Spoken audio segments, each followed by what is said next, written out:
ഒരു സഹോദരൻ്റെ ചോദ്യം, അദ്ദേഹത്തിൻ്റെ ഭാര്യ ഒരു ഗവൺമെൻറ് സ്കൂൾ ടീച്ചറാണ്. അവരുടെ ഉമ്മ ഈ സഹോദരൻ്റെ ഉമ്മ ഒരു വലിയ എന്നും മാറാരോഗി എന്ന് പറയുമല്ലോ, സ്ഥിരമായി ഉള്ളൊരു രോഗിയാണ്. എന്നാൽ ഉമ്മക്ക് ചെറിയ പ്രശ്നമുണ്ട്, ഒരു കടുംപിടുത്തമുള്ള ഒരു സ്ത്രീ, ചീത്ത പറയാം, കുത്തുവാക്കുകൾ പറയാം.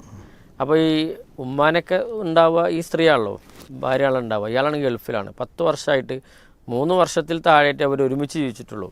അപ്പം അങ്ങനെയൊക്കെയുള്ള അപ്പോൾ എന്നാലും ഇദ്ദേഹത്തിന് അറിയാം ഉമ്മ ഇങ്ങനത്തെ ഒരു സ്വഭാവമാണ് എന്നറിഞ്ഞിട്ടും ഭാര്യയ്ക്ക് നല്ല സപ്പോർട്ട് ചെയ്തിട്ടാണ് എന്ത് ചെയ്യുന്നത്, കൊണ്ടു നടന്നിരുന്നത്. എന്നാലും ഭാര്യ എന്ത് ചെയ്യും, 10 വർഷം മുമ്പുള്ള കാര്യങ്ങളൊക്കെ എടുത്ത് ഇയാളെ പിന്നെയും എന്ത് ചെയ്യും, ഇയാളെ വിഷമിപ്പിക്കും. അന്ന് നടന്നില്ലേ, അങ്ങനെ ആക്കിയില്ല, ഇങ്ങനെ ആക്കിയില്ല ഒക്കെ പറഞ്ഞ് വല്ലാതെ വിഷമിപ്പിക്കും.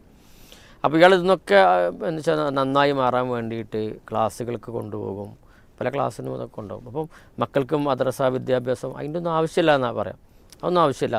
അപ്പോൾ ഒരു ഇസ്ലാമിക ക്ലാസ്സിന് 3 ദിവസം തുടർച്ചയായിട്ടുള്ള ക്ലാസ് ഉണ്ടായപ്പോൾ ഇത് കേട്ടിട്ട് ആകെ ഇതായി, മാനസികമായിട്ട് എന്താ പറയുക, ടെൻഷൻ കൂടി. പിന്നെ ഇതൊന്നും കേട്ടാൽ തെറ്റിലേക്ക് പോവുകയേ ചെയ്യുള്ളൂ, ഇത് നല്ലതല്ല എന്നൊക്കെ പറഞ്ഞിട്ട് ഇയാളെ കുറേ ചീത്ത പറഞ്ഞു.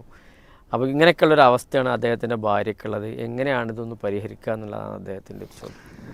അതായത് നമ്മളിവിടെ കാണുന്നത് എന്താണെന്ന് വിചാരിച്ചാൽ, ഒരു വ്യക്തിക്ക് ബോധ്യപ്പെട്ടാൽ മാത്രമേ ആ വ്യക്തിക്ക് അതനുസരിച്ച് ജീവിക്കാൻ പറ്റുള്ളൂ. അപ്പോൾ യഥാർത്ഥത്തിൽ മതപരമായ ഒരു ബോധ്യം ഇല്ലാത്ത ഒരു സ്ത്രീയാണ് ഇവർ എന്ന് നമുക്ക് എന്ത് ചെയ്യുന്നു, അതിന് മനസ്സിലാവുന്നുണ്ട്.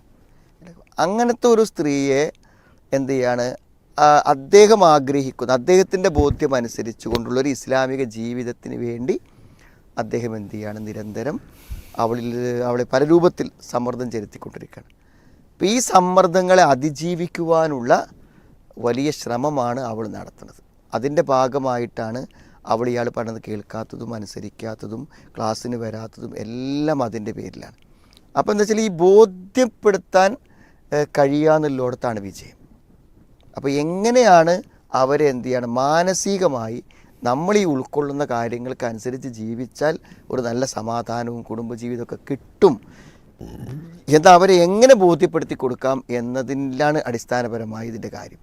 അപ്പോൾ അതിന് ഇപ്പോൾ പൊതുവെ അദ്ദേഹം എന്താ വെച്ചാൽ പിന്നെ ഇവർക്ക് കുറച്ച് മടിയുള്ളത് കൊണ്ട് അല്ലെങ്കിൽ താല്പര്യക്കുറവുള്ളത് കൊണ്ട് ഒന്ന് ഫോഴ്സ് ഉണ്ടായിരിക്കും. ഈ ഫോഴ്സ് ചെയ്യലൊക്കെ എന്തായിരിക്കും, അവരെ സംബന്ധിച്ചിടത്തോളം ഭയങ്കര ഒരു ഡിസ്റ്റർബൻസ് ആയിട്ടാണ് അവർ കാണുന്നത്, വളരെ ശല്യമായിട്ടാണ് അവർ കാണുന്നുണ്ടാവുക.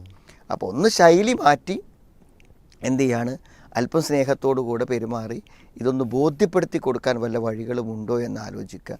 ബോധ്യപ്പെട്ടാൽ മാറും, ആരും ബോധ്യപ്പെട്ടാൽ മാറുമല്ലോ. അതെന്നെ ഇപ്പോൾ ഇതിനുണ്ട് ഒരു പരിഹാരമുള്ളൂ, വേറെ ഇപ്പോൾ ഒരു പരിഹാരം നമുക്ക് പറയാൻ കഴിയില്ല. എല്ലാ വിഷയത്തിലും അങ്ങനെ തന്നെ. അതെ അതെ, ബോധ്യപ്പെടാത്തവരെ നമ്മൾ നിർബന്ധിക്കുമ്പോൾ അവരതിന് ആൻറ്റിയാവും, എതിരാവും, അവർക്കൊരു ബുദ്ധിമുട്ടാണ്. ഈ ഇന്നഹാല കബീറത്തും ഇല്ലാൽ ഹാഷി എന്ന് അറിയണ്ടല്ലോ, ഭക്തി ഇല്ലാത്തവർക്ക് ഏറ്റവും വലിയൊരു കാര്യമാണ് ഈ നമുക്ക് താല്പര്യമില്ലാത്തൊരു ജോലി ചെയ്യുക എന്നുള്ളതാണ് ജോലികളിൽ ഏറ്റവും ഭാരം കൂടിയ മനസ്സിലേ. എന്നാൽ ഏറ്റവും ഭാരം കൂടിയൊരു ജോലി നമുക്കിഷ്ടമാണെങ്കിലോ നമുക്കത് സിമ്പിളായിരിക്കും. നമുക്ക് ഇഷ്ടമല്ലാത്തത് വളരെ നിസ്സാരമായൊരു കാര്യമാണെങ്കിൽ പോലും നമുക്കത് വളരെ ഭാരമുള്ളതായിരിക്കും. അപ്പോൾ ഇവർക്ക് ഇഷ്ടമില്ലാത്തൊരു കാര്യം കൊണ്ട് ചെയ്യിപ്പിക്കുമ്പോൾ അവർക്കതായിരിക്കും ഏറ്റവും ഭാരമുള്ള പ്രവൃത്തി.